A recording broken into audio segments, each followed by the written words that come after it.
Exemple 3. Bien sûr, on va débuter par l'identification de la chaîne principale. Et ici, comme il apparaît, on a la chaîne la plus longue et celle-là, comportant 1, 2, 3, 4, 5, 6, 7, 8, 9, 10, comportant 10 atomes de carbone. C'est la chaîne la plus longue, qui est le décane. Décane. Voilà.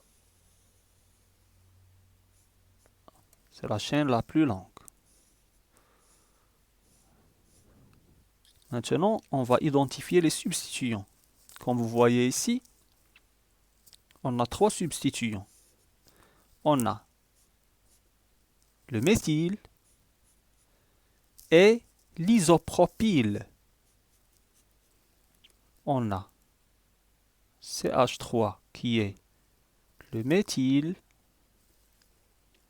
et on a CH3 qui est isopropyle. Pour le sens de numérotation, on va toujours appliquer la règle. On a le sens 1 et le sens 2.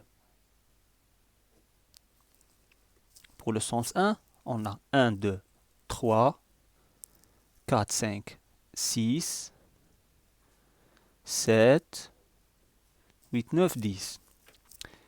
Et le sens 2, on a 1, 2, 3, 4, 5, 6, 7, 8, 9, 10. Donc on va faire la somme des indices. Pour le sens 1, on a 3 plus 6 plus 7.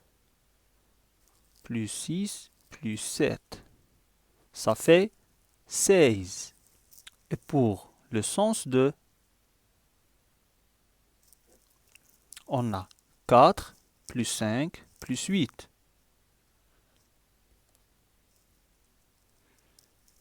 Égale à 17.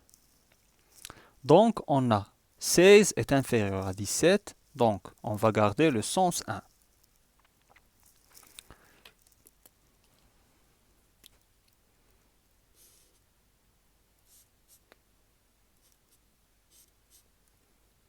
Avant de nommer ce composé, il faut bien sûr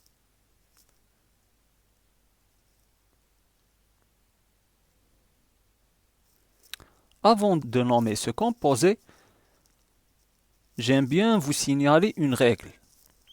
C'est la suivante. Lorsque plusieurs substituants identiques sont attachés à la chaîne principale, tels que le méthyle dans ce cas, ils seront désignés dans le nom du composé par les préfixes di, pour deux, tri, tétra, penta ou hexa, selon le nombre des substituants. On a par exemple ici 2, c'est di. On a 3, c'est tri. Et ainsi de suite. Ces préfixes ne sont pas pris en compte dans le classement par ordre alphabétique des substituants. On a 2 méthyles, donc ils vont être désignés par le préfixe di, parce qu'on a 2 substituants identiques. Et il n'est pas pris en compte dans l'ordre alphabétique. Donc, on a l'isopropyle, I, et on a le diméthyle, M, et non pas di, non pas D. Donc M. Donc, l'isopropyle est le premier dans le classement de la nomenclature dans cet exemple-là. Donc, on a l'isopropyle, l'indice 7, trait d'union, isopropyle, trait d'union. Maintenant, on a 3, 6. 3,6, trait d'union, diméthyle,